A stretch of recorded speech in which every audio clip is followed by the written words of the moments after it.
11th quarterly examination सितंबर 2025 के geography के बिल्कुल ओरिजिनल क्वेश्चन पेपर का आंसर की देखने वाले हैं। ठीक है, ये बिल्कुल रियल पेपर है। आप इस पेपर को देखिए और अपने एग्ज़ाम जो दिए हैं उस पेपर से इसको मिला करके देख लीजिएगा। सब क्वेश्चन यही है। ठीक है, इसका आंसर की हम लोग देखेंगे ऑब्जेक्टिव का और सब्जेक्टिव का। चलिए क्वेश्चन को स्टार्ट करते हैं। यदि आप चैनल पर पहली बार हैं तो चैनल को सब्सक्राइब जरूर कर लीजिए और अपने दोस्तों को भी शेयर जरूर कीजिए। ठीक है, चलिए क्वेश्चन को देखते हैं।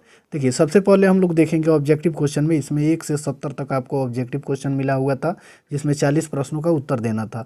चलिए देखते हैं। क्वेश्चन नंबर 1 में दिया हुआ है, 1 नंबर क्वेश्चन में दिया हुआ है, यहाँ आप देख रहे हैं ये कोड बिल्कुल रियल पेपर का है कि निम्न में से किसका अध्ययन भूगोल में किया जाता है। तो इसका सही उत्तर ऑप्शन नंबर सी हो जाएगा, ए और बी दोनों, यानी भौतिक वातावरण और मानवीय क्रिया। ठीक है, चलिए फिर दूसरा नंबर क्वेश्चन में देखेंगे। दूसरा नंबर क्वेश्चन में दिया हुआ है, निम्न में से कौन सी नवीन तकनीक भूगोल के अध्ययन में प्रयुक्त होता है। तो 2 का सही उत्तर ऑप्शन नंबर डी हो जाएगा, इनमें से सभी। चलिए फिर तीसरा नंबर क्वेश्चन को देखेंगे। इसमें दिया हुआ है कि भारत किस महाद्वीप में स्थित है। तो इसका सही उत्तर ऑप्शन नंबर बी हो जाएगा, एशिया।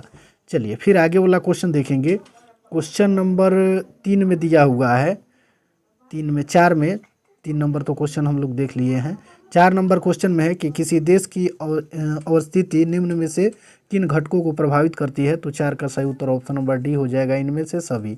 चलिए फिर आगे वाला क्वेश्चन देखेंगे, क्वेश्चन नंबर 5 में। ठीक है, 5 नंबर क्वेश्चन में देखिए, इसमें दिया हुआ है कि निम्न में से कौन एक ग्रीक भूगोलवेत्ता थे। तो इसका सही उत्तर 5 का ऑप्शन नंबर ए हो जाएगा। ठीक है, चलिए फिर आगे वाला क्वेश्चन देखेंगे। 6 नंबर क्वेश्चन में दिया हुआ है कि निम्न में से कौन एक भौतिक स्वरूप है। तो इसका सही उत्तर 6 का ऑप्शन नंबर ए हो जाएगा, मृदा। चलिए फिर आगे वाला क्वेश्चन देखेंगे। क्वेश्चन नंबर 7 में 7वां नंबर क्वेश्चन में दिया हुआ है कि निम्न में से कौन भारत का मानक देशांतर है।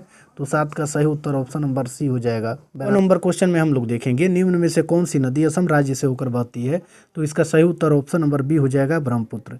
चलिए फिर 9 नंबर क्वेश्चन में दिया हुआ है, 9 नंबर क्वेश्चन में दिया हुआ है कि निम्न में से कौन देश भारतीय महाद्वीप में प्रायद्वीप में स्थित नहीं है। तो इसका सही उत्तर हो जाएगा 9 का option number B, Japan.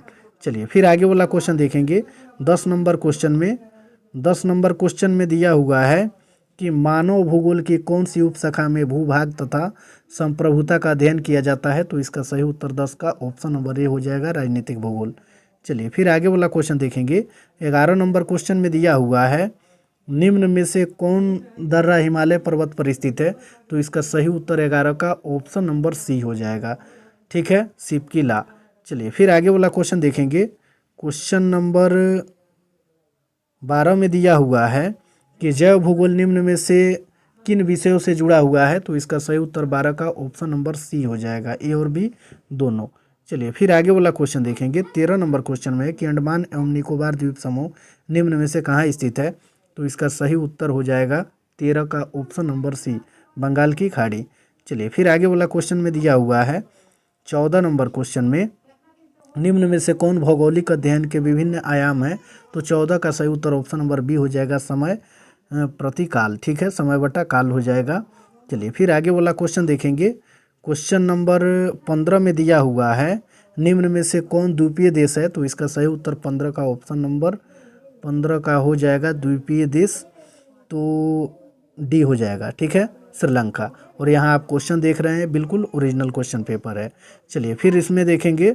16 number question में दिया हुआ है कि पटना किस नदी के किनारे अवस्थित है। तो इसका सही उत्तर हो जाएगा ऑप्शन नंबर ए, गंगा। फिर 17 नंबर क्वेश्चन को देखेंगे। 17 नंबर क्वेश्चन में दिया हुआ है कि निम्न में से किस राज्य में छोटनागपुर का पठार स्थित है। तो 17 का सही उत्तर ऑप्शन नंबर बी हो जाएगा, झारखंड। फिर 18 नंबर क्वेश्चन में देखेंगे।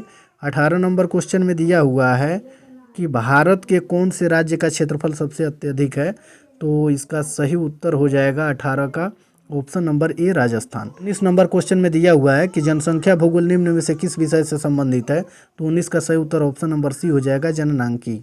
ठीक है, चलिए फिर आगे वाला क्वेश्चन देखेंगे। 20 नंबर में इसमें दिया हुआ है कि हम्बोल्ट किस देश के निवासी थे। तो 20 का सही उत्तर ऑप्शन नंबर बी हो जाएगा, जर्मनी।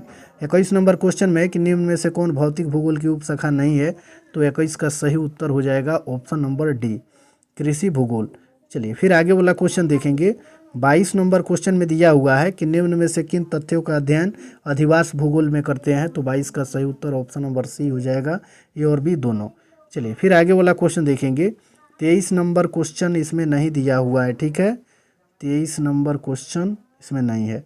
डायरेक्ट 25 नंबर क्वेश्चन को हम लोग देखेंगे। पर्यटन का अध्ययन मानव भूगोल की किस शाखा के अंतर्गत आता है, तो 25 का सही उत्तर ऑप्शन नंबर बी हो जाएगा, आर्थिक भूगोल। चलिए फिर 26 नंबर क्वेश्चन को देखेंगे। 26 नंबर क्वेश्चन में दिया हुआ है निम्न में से कौन भू सूचना विज्ञान से संबंधित तकनीकी है, तो 26 का सही उत्तर ऑप्शन नंबर सी हो जाएगा, ए तथा बी दोनों। चलिए फिर आगे वाला क्वेश्चन देखेंगे। 27 नंबर क्वेश्चन में दिया हुआ है कि निम्न में से कौन जैव भूगोल की एक शाखा है, तो 27 का सही उत्तर हो जाएगा ऑप्शन नंबर डी, इनमें से सभी। चलिए फिर आगे वाला क्वेश्चन देखेंगे 28 नंबर में। निम्नलिखित में से कौन देश बिहार राज्य के उत्तर में स्थित है, तो इसका सही उत्तर ऑप्शन नंबर ए हो जाएगा, नेपाल। चलिए फिर आगे वाला क्वेश्चन देखेंगे 30 नंबर में।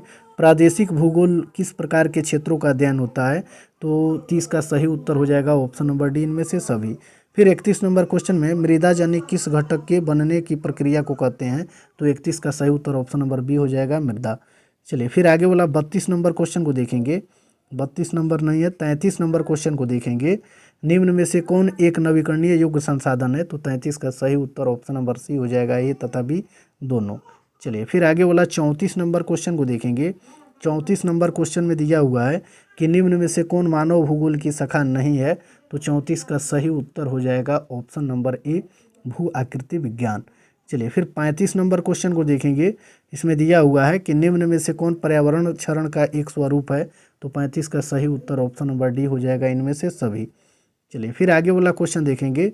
36 नंबर क्वेश्चन में दिया हुआ है निम्नलिखित में से कौन गंगा नदी का स्रोत है, तो इसका सही उत्तर हो जाएगा 36 का ऑप्शन नंबर ए, गंगोत्री। चलिए फिर 37 नंबर क्वेश्चन में दिया हुआ है। 37 नंबर क्वेश्चन में निम्न में से किस राज्य में रेगिस्तान पाया जाता है, तो 37 का सही उत्तर ऑप्शन नंबर सी हो जाएगा, राजस्थान। चलिए फिर 38 नंबर क्वेश्चन में है कि सौरमंडल में कितने ग्रह हैं, तो इसका सही उत्तर ऑप्शन नंबर बी हो जाएगा, 8। 39 नंबर क्वेश्चन को फिर देखेंगे।